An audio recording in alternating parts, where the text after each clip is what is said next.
গুলশান 2-এ দারুণ একটা রেস্টুরেন্ট, নাম তার টিফিন বক্স। কেবল খাবারই না, ভেতরের সাজসজ্জা যেন একেবারে টাইম ট্রাভেল। পুরোনো দিনের টেলিফোন, হারমোনিয়াম, টাইপরাইটার, ক্যামেরা, খুব সুন্দর জিনিসপত্রগুলো।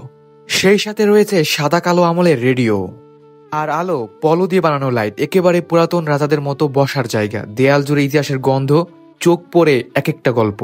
যারা খেতে ভালোবাসে আর ফিলটা পেতে চায় ভিন্ন রকম, তাদের জন্য টিফিন বক্স যেন এক সুস্বাদু সময় যাত্রা।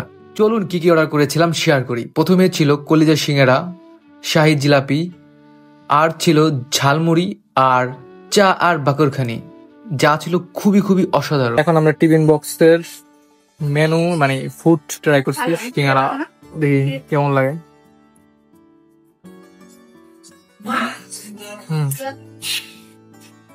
কলিজার একটা ফ্লেভার আছে, ভিতরে কলিজা বাসা। এখন ট্রাই করতেছি ঝালমুড়ি, দেখি কেমন লাগে।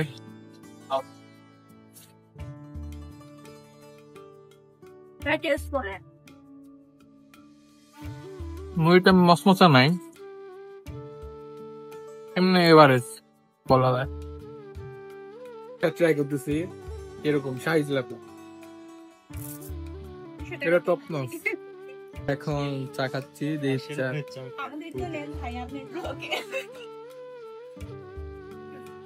চার তো স্বাদ পুরাই আলাদা।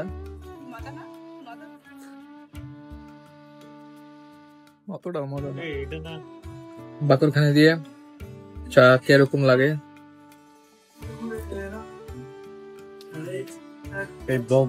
ভালোই লাগে। ট্রেডিশনাল ধাঁচে খুবই মিনিমালিস্টিক ডিজাইনে খুব সুন্দর পরিবেশ রয়েছে। ব্ল্যাকবোর্ডে খুব সুন্দর করে মেনুর চার্টটা। ওভারঅল রেস্টুরেন্টের খাবার ছিল খুবই সুন্দর, সাথে আড্ডা ও ঘোরার জন্য সময় করে চলে আসতে পারেন এই টিফিন বক্সে। খুব সুন্দর একটি পরিবেশ এবং খুব সুন্দর একটি সময় কাটবে আপনাদের। তাই যারা টিফিন বক্সে আসেননি, অবশ্যই টিফিন বক্সে এসে আপনাদের খুব সুন্দর সময় কাটাতে পারেন। আজকের মূলত ভিডিও ছিল এ পর্যন্তই। আরও এরকম সুন্দর সুন্দর ভিডিও পেতে আমার সাথেই থাকুন এবং এই পেজের সাথে থাকুন। ধন্যবাদ সবাইকে।